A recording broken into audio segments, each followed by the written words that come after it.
Hello everyone. Today let's discuss some of the topics from the chapter Conservation of Plants and Animals. First we will see what is ecosystem. Ecosystem is actually a system. When we say a system, that means it should be self-sufficient. That means it should have all the things required for it to work efficiently, or in this case we can say to stay alive. So in the ecosystem we mainly have two components, that is the living component as in the plants, animals as well as the microorganisms, along with non-living components. Non-living components, or we can say abiotic components, such as soil, water, atmosphere, climate, all these things. The living component or the biotic component along with the non-living component or the abiotic component together, and the interrelationship and interdependence of each of them on each other to sustain, that is called ecosystem. So if we say ecosystem, it should have all the living components and the non-living components present in an area interacting with each other, should be self-sufficient. That means they all should be able to survive together. We call it ecosystem. Some of the examples of ecosystem are pond, ocean, then forest, grassland. These have their own living as well as non-living components, and together they can sustain their life there. They can stay alive interacting with each other. So we can say they are the ecosystems, examples of ecosystems. Next we will see species. Species actually refers to plants, animals and all the living creatures. When we say species is a group of organisms which are capable of interbreeding with each other. Here we have to pay attention to the word interbreeding. Interbreeding means they should be able to produce a viable offspring in the natural environment. Okay, for we can say a group of organisms, they have in most of the cases, of course, they will have similar features, like we can say a flock of birds. They will have the body color, wings and all, but they should be able to interbreed and produce a living viable offspring. When we say viable offspring, that means the offspring also should be able to produce their own babies. So we cannot take lion and a dog, we cannot take, because we cannot say that they belong to a same species, because even though both are mammals, both are animals with 4 legs, they can eat meat, but they cannot produce an offspring. So that means they are not of the same species. They belong to different species. Lion or tiger will be of another species. Lion will be one species, then tiger will be one, dog, cat, they all are different species. So I hope you understood it. Species are a group of animals, or we can say plants also, or group of organisms, but they should be able to interbreed with each other and produce viable offsprings. Species can be categorized in different forms. There are some species which are found only in a particular area. Nowhere else they will be available. Such organisms or species are known as endemic species. Endemic species are found only in a particular area. For example, sal and wild mango. These are flora. I hope you remember, flora means the plants present in the area. So sal tree or the wild mango tree are endemic to Pachmarhi Biosphere Reserve. What does it mean? It means that sal and wild mango trees, this will be found only in the Pachmarhi Biosphere Reserve. Some other examples are Asiatic lion, Nilgiri thar, Nilgai. These are some of the species which are endemic particular to India. That means only in India they will be available, these animals, and nowhere else in the world you will find their existence. They will only be available, or they are only present in India. So these animals are endemic to India. There are some species which are in high danger. That means they are facing the danger of extinction. If we do not protect them, after few years, all of their species, all of their population can go vanish from this earth if we don't give them protection. Such organisms who are on the verge of extinction, who are in the danger of being no more on this earth, such organisms are called endangered, or we can say endangered species. That means they are highly in danger. Some examples are kiwi bird, green peafowl. You remember, peafowl is the female of peacock. Peacock is for the male and peafowl is for the female. Then red panda, Indian elephant, Bengal tiger. So many of these are available in India, but they are endangered species. That means they are very less in population all over the world. Not only in India, in all over the world, their population is very small. So they are in high need of protection so that they do not go extinct. So here again and again I am using the word extinct. So extinct species means those organisms who are no more on this earth. Earlier they existed on this earth, but now each and every member of their species has died and they cannot be found on this earth. Such organisms are called extinct species. Some of the examples I have cited: dinosaur, dodo bird, pink-headed duck, etc. All these organisms earlier used to exist on this earth, but now they are no more.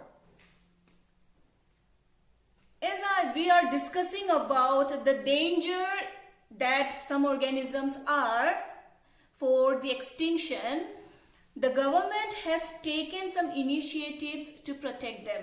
We have discussed in the previous video how government has declared some of the areas, forests as protected.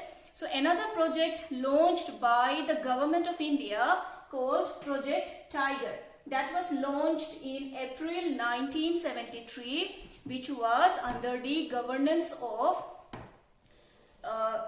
our late Prime Minister Indira Gandhi. As tiger, especially the Bengal tiger, is our national animal, anyhow we have to preserve them. In that time they were in high danger, their population was very low. So to upgrade their status so that their population can increase, the government has launched this project called Project Tiger, where many of the reserves or areas were declared, where tigers were present, those were declared as Project Tiger or Tiger Reserves, so that more emphasis and protection can be given to the tigers so that their population can increase.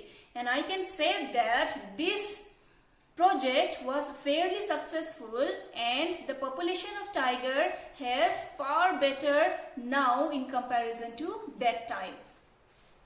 Next topic is Red Data book.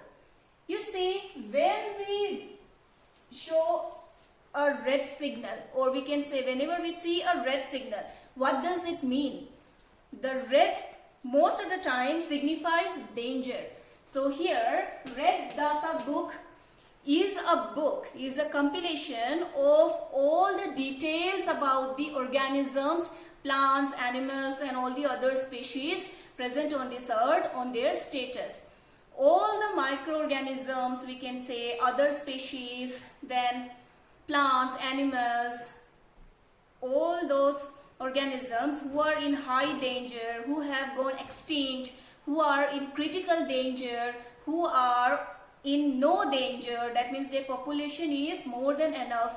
So they are categorized in different categories or groups. So this book contains the information about all the organisms, about their status, whether they are endangered, whether they are critically endangered, whether they are extinct now, whether their population is enough, or such details are given in Red Data book. And you remember that Red Data book for plants and animals are different. So you can find the Red Data book for plants and different book, Red Data book is there for the animals, as well as different Red Data book for the other species also. So this book will give you the information about all the plants and animals who are in high danger of extinction and immediately need our protection and attention. Next topic we will see is migration. Migration simply means moving from one place to another. So many of the animals or birds also undergo migration. The main purpose of their migration is for food and in search of food and in search of a suitable place to lay their eggs and for the purpose of breeding. So migration, some examples you can see here: Siberian crane, greater flamingo, all this comes to India. From different places they migrate to India. And remember, migration especially in birds take place during the winter season, because when winter approaches, the availability of food decreases, the temperature goes very down, as it is very tough for them to survive laying an egg, and breeding will not be possible in such places. That is why they migrate to a little warmer area. There they lay their egg, do breeding, and then when again they're in their original place, when winter is finished, they again go back to that area. So they do migration from one place to another. So Siberian crane and greater flamingo come to India. Then some more examples, or in case of animals we can see grey whale, then wildebeest. These are some animals, some birds and animals who undergo migration. So why do organisms undergo migration? Mainly because in search of food. If winter is there, you might have also seen that most of the plants die. They do not produce fruits. So that is why in their original place the winter is very severe. So they do not get enough food. Another point is for breeding and laying their eggs. So they migrate from one place to another, mainly because climatic change, from summer to winter, climatic change is there, which makes it very hard or impossible for them to stay there. So due to climatic change, in search of food and for the purpose of breeding, they migrate from one place to another. Next is recycling of paper. Here in the first topic itself of this chapter, we have discussed about deforestation. Deforestation means cutting down of trees in huge amount. You know that for making paper, we have to cut down trees. You know, children, about 17 full grown trees have to be cut down in order to make 1 ton of paper. So if you want to go for protecting the plants, one simple thing you can do is don't waste the papers. So if you will not waste the papers, then automatically you are at least contributing in protecting the plants. So recycling of paper is a very important thing. How can you do recycling? Some small things you can do is don't waste paper. Instead of just tearing up the papers, and many of the kids have the habit of making aeroplanes and boat with the paper and playing with it. So if we don't waste the paper, automatically we are contributing in protecting the plants. Then again, some more thing you can do is, for the rough work, you can use your previous year's notebooks, where if few pages are left without if you will not throw it and use those few pages also, you are contributing in protecting the trees. So these are some simple things which you can do. It is a very simple thing, very small thing, but it plays a huge part in protecting the whole environment. Next topic is reforestation. You see, as we are discussing about how to conserve the plants, how to conserve the forest, and in return how to conserve the environment. One of the permanent solution we can say is reforestation. What is reforestation? Reforestation is restocking the forest which has been destroyed earlier. You can say there is a forest and we have cut down all the trees available there, and we have used all these for all the trees or the logs of the trees to for various purposes. Now that land has been barren, we can go and again plant trees there so that the forest can be restocked. Again, the barren land can become a full-grown forest. So this is actually a permanent solution. So if you will plant trees, one tree itself will give a great contribution. So I hope that you all at least in a month plant 5 or 6 trees, and when you will see them grow, it will give you motivation to plant some more. So it is a very good thing to plant the trees, and in many traditions we have seen that they worship the trees. So worshipping the trees, planting the trees, these are in our tradition, it is actually a way how to maintain the environment and how to not harm the plants. So reforestation, afforestation, and some more things like recycling of paper. These are some of the simple things we can do to protect our environment and to protect the plants from getting cut or destroyed.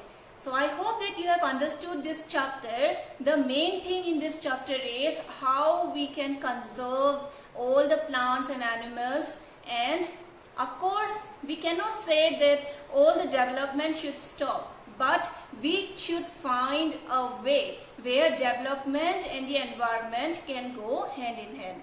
Thank you.